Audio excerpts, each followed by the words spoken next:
Mr. Rubin, it's a real pleasure being here. Thanks for having us. Yeah, thanks for coming. You are the first person I've had in person in my studio here. We're doing it all by Skype in a time of pandemic or purported pandemic. It's a real honor being here. Nice place, dude. I like your comic collection. I was commenting on that before. It's impressive. And we were talking about humor and the lack of humor in modern society and the way it's gone. So we're having a bit of conversation off camera.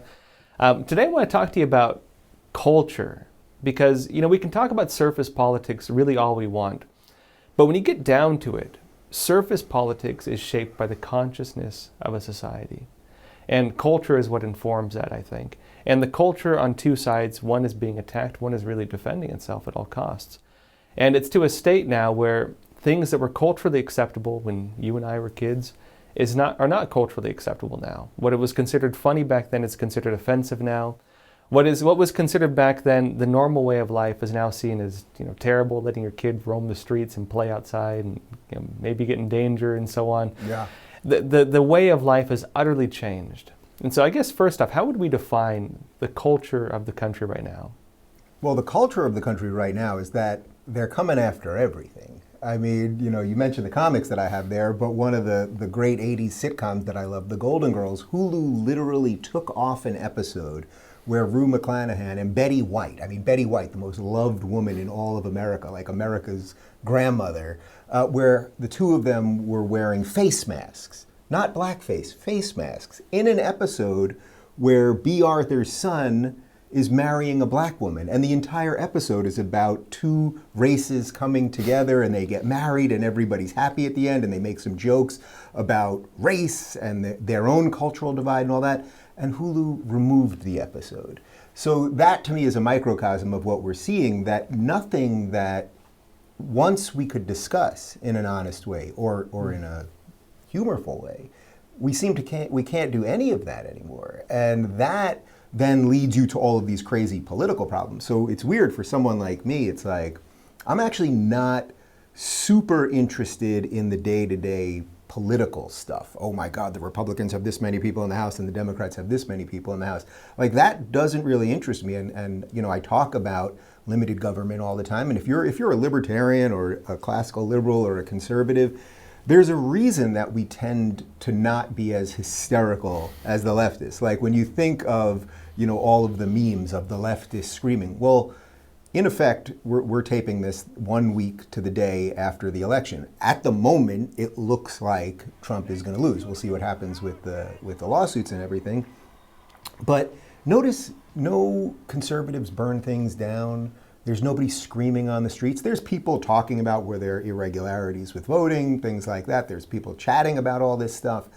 But there isn't this either desire to burn it all down, literally or figuratively, or basically, there's half the country that basically acts like children. It's like, we screamed and ranted and raved and told you how horrible everything was and we were going to destroy everything for 4 years. Now we got what we want. In essence, they got Biden. And now it's time to heal.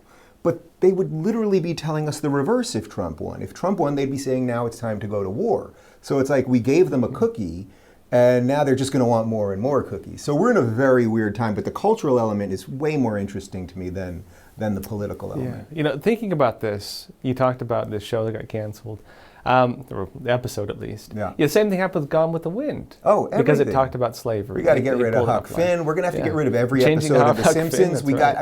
Is Apu in The Simpsons anymore? I'm not even sure if he's in The Simpsons anymore. That's right. They had the attack on Apu. I forgot about. Right, Apu, who not only taught The Simpsons about immigration. There's a whole episode about immigration where Homer is anti-immigration, and then by the end, because he realizes that Apu is a hardworking member of Springfield, they come together, and then it's pro-immigration by the end. Apu, who had an Indian wedding and taught The Simpsons about veganism and Hinduism and all these things, and he literally is the most hardworking person in the entire city. But Hank Azaria, a white guy, was the voice of Apu, and now he has apologized, and because of cultural appropriation. Saying, I'm pretty sure he didn't return all the money, though. You keep the money when you apologize.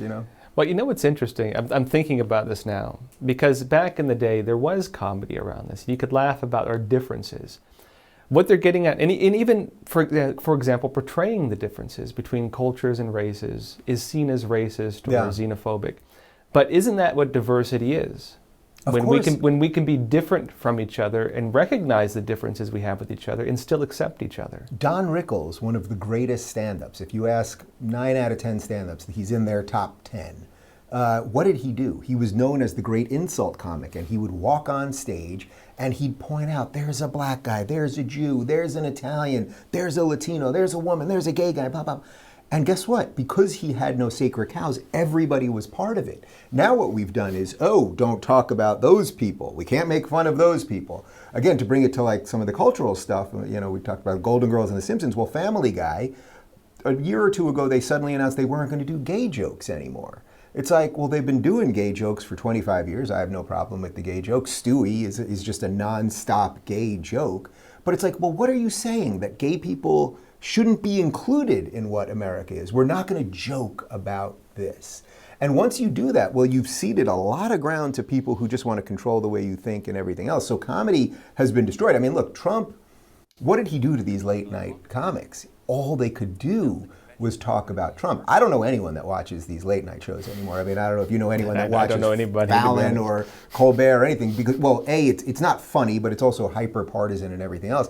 And it's like, what happened to Johnny Carson, who could make fun of everybody and it was kind of light, and then you could go to bed not feeling crazed. Now, I get it that things have changed, so we don't go to bed necessarily watching NBC the way people did 30 years ago, but like that everything has become so hyper-political, that politics has infected ESPN and in essence destroyed ESPN. I didn't watch 1 minute of the NBA this season. I got an NBA that was used in a Portland Trailblazer practice in around 92. I love basketball. I didn't watch 1 minute of the season this year. I watch old games on YouTube that I've seen a million times, but they weren't injecting politics into everything. And if I'm going to sit there and give them my attention, I don't need to see a Black Lives Matter logo on the court, which, by the way, the ratings were so bad this season. The finals ratings, I think, were down 55% from last year, that they've decided to remove the social justice stuff. So it's like, what were you guys doing? Did we solve racism? I guess we solved racism because we put the logo on the court, we destroyed our own product, and now we're going to remove it. Yeah, and that just shows you the endless hypocrisy of this stuff. And then meanwhile, they were involved with like this training facility that had human rights abuses in China and shit. Oh yeah. Don't get an NBA player to talk about China. Suddenly, but LeBron, they can't talk about that. No. Yeah. You know what's interesting? I'm just thinking about with this cultural shift. Because, we could look at the, 90s and 2000s, and you had Dave Chappelle, and his whole thing was like, race jokes and making fun of white people. Every white friend I had thought it was hilarious. Richard Pryor. Yeah. Richard Pryor was fantastic. Yeah. But here's the thing. That created a type of acceptance between cultures, because it was not about saying you have to conform to a single identity and nothing else is acceptable. You cannot, recognize any differences. It has to be pure, say watered down, distilled. Everything that makes you unique has to be eliminated, because anything unique is outside the box of, what is acceptable. And if it's outside the box of what's acceptable, well, you're a xenophobic, racist, weirdo, whatever. And ironically, as they're promoting these new ideas of social justice and things like that, I think the tensions between people are getting more tense. Yes. I think it's actually causing the problems it's claiming to fix. The anti-racists are the racists. There are virtually no old school racists in America, meaning people that genuinely want to have laws and a system in place that segregate people, that have, you can't go to this water fountain, that any of the things that we think of as traditional racism, those people don't exist. That isn't to say there isn't a certain set of people with racist beliefs in their heart. Of course there is. And by the way, there always will be those people. The best thing that you can do is show them that is not the best way we can be as human beings. But you can't, racism and bad ideas are just a function of the human mind. It just is. So we can do our best to say, well, these are not things that we're going to inject into our system. Now, ironically, the people who are screaming all the time about systemic racism, which doesn't exist, there are no laws in the United States that stop you from doing anything based on the color of your skin or your gender or even your sexuality at this point. Quite the opposite, actually. It's completely the opposite. But here in California, we had Prop 16 on the ballot just now, last week, which was literally going to reverse the Civil Rights Act, meaning that the Civil Rights Act of 1964 said that the federal government cannot discriminate based on sex and skin color and all of that. And they put it on the ballot to reverse that so that we would be looking at those things. Now, fortunately, even in this banana state of California, we rejected it by about 1 million votes, which is pretty amazing. It lost by about 12 percentage points, which is bizarre. But it was done in the name of anti-racism, and that's the point. The only people who are making everything about race right now are the purported anti-racists, and they're the ones who are actually doing the reverse of what Martin Luther King Jr. wanted, right? He wanted his children not to be judged by the color of their skin, but by the content of their character. Well, no one's doing that. No one on the right is doing that. Was Donald Trump, the man that they think is Hitler and racist and a homophobe, and he's none of those things, was he injecting racism into the system? Look at his State of the Union speech right before the pandemic, and he was talking about all-time low Black and Latino unemployment, and the Congressional Black Caucus and the progressives sat there like this. Yeah, they didn't because they define their life by Orange Man as opposed to any set of principles. And they're going to miss him. If he is to lose here, I don't know what they're going to do, because they won't know what to believe, because they believe in one thing, and that is Trump. Well, it's interesting, too. I remember even seeing some of the college campus laws where they're wanting to have segregation. Yeah, they want to bring segregation. They want to have like the black-only dorms. Didn't we defeat that with Martin Luther King? Wasn't he the one who helped us defeat that in our society? But this is what critical race theory is. This is what these bad ideas that are spreading everywhere, that boards of companies should have to, by law, have a certain amount of diversity on there. Not diversity of opinion, of course, but, we've got to have one gay guy and one black guy, whatever. No one's against having a gay guy and a black guy and an Asian woman or whatever it is on these boards, but it should be, the only way it can be done in a free society is on merit. So not to be too controversial, but I have a small business here, and you're not going to believe this. I only hire qualified people, and I don't care what skin color they are, and I don't care what gender they are. That would be thought of as racist in a certain way. I don't look at the resumes. We just hired a new producer. I don't look at the resumes and be like, well, okay, I got 5 black guys here, I got 5 white guys here, I got 2 trans people here, let's figure this out. I go, can you do the job? Do you seem like a nice person? Are you qualified?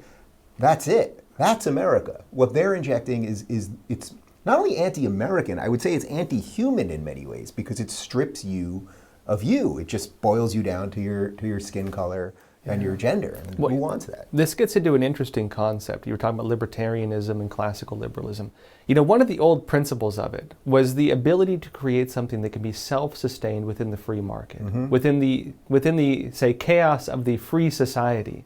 If it can withstand all the troubles and the possible failures and so on, and provide something that meets the demands of the general public without needing to alter things artificially, then that thing can stand, and that's how society functions. A functioning society was built on that principle. And if, for example, you have to social engineer in order to alter things, so that you have to, say, create a system in the society that is not natural to that society.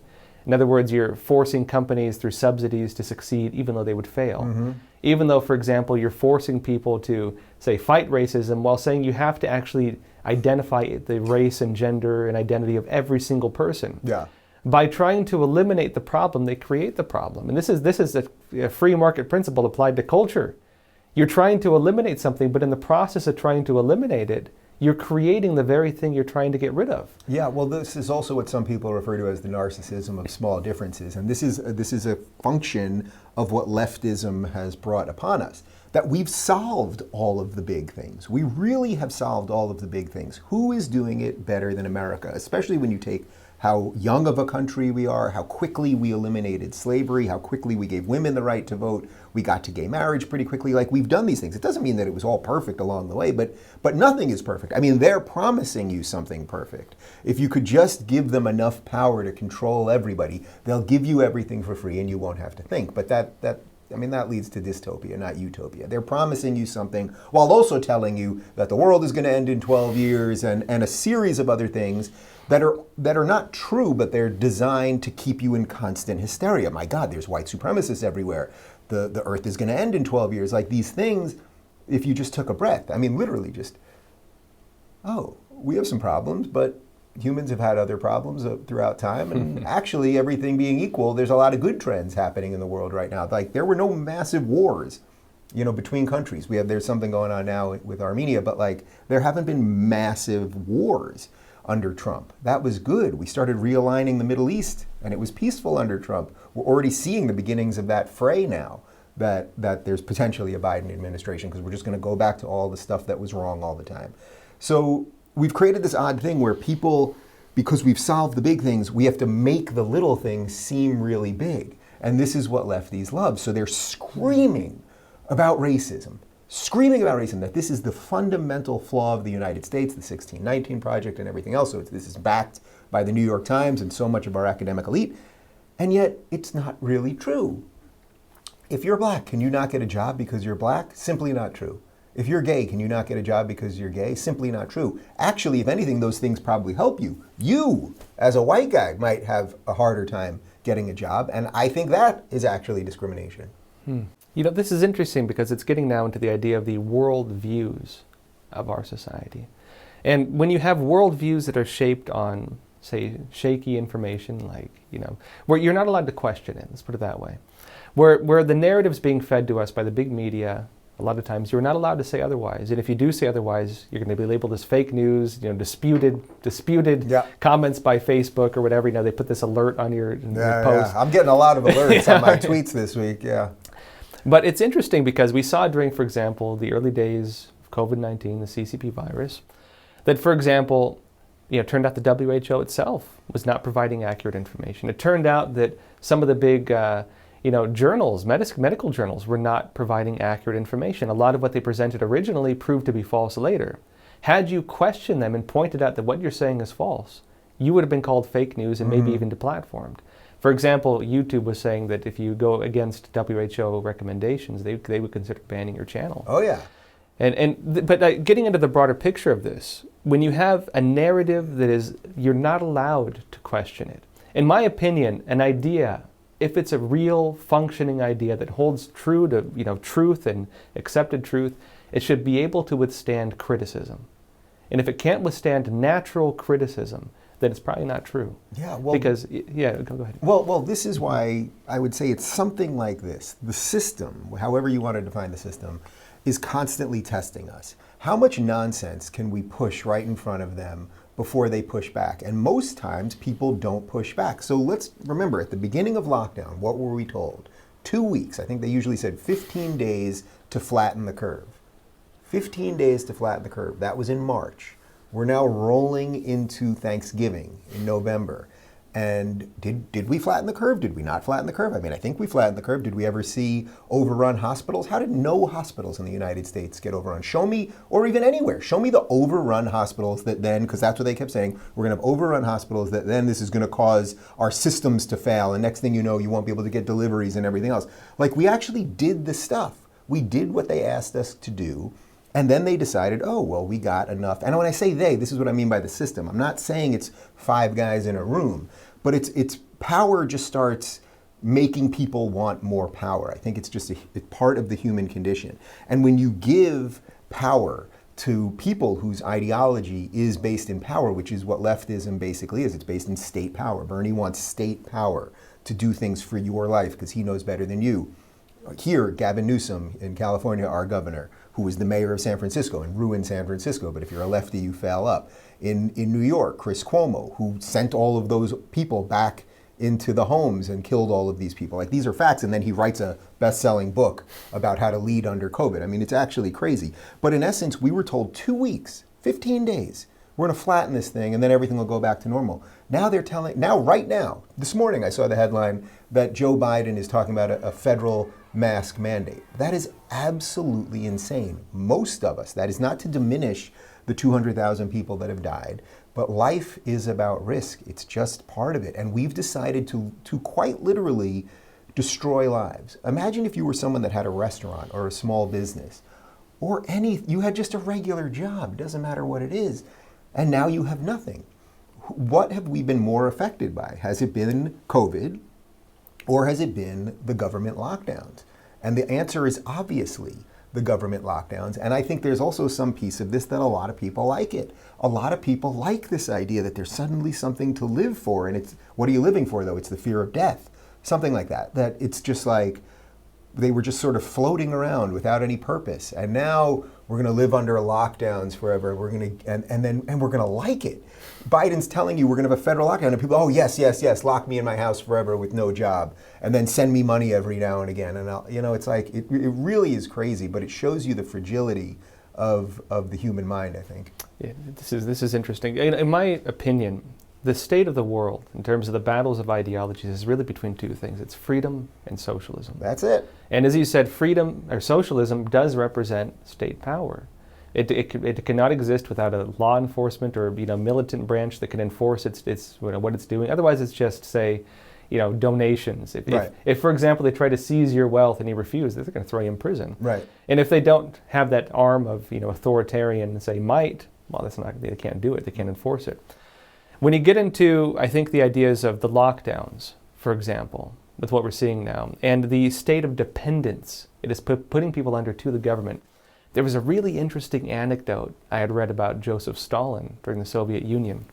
It's a story, it was a folk story told by a lot of people in the Soviet Union. I don't think it was a true story, but I think it's a folk story that works as an anecdote that really defines how people viewed what happened to them when they looked back. The story is there's these people walking with Joseph Stalin, and he says, do you want to see how you control a society?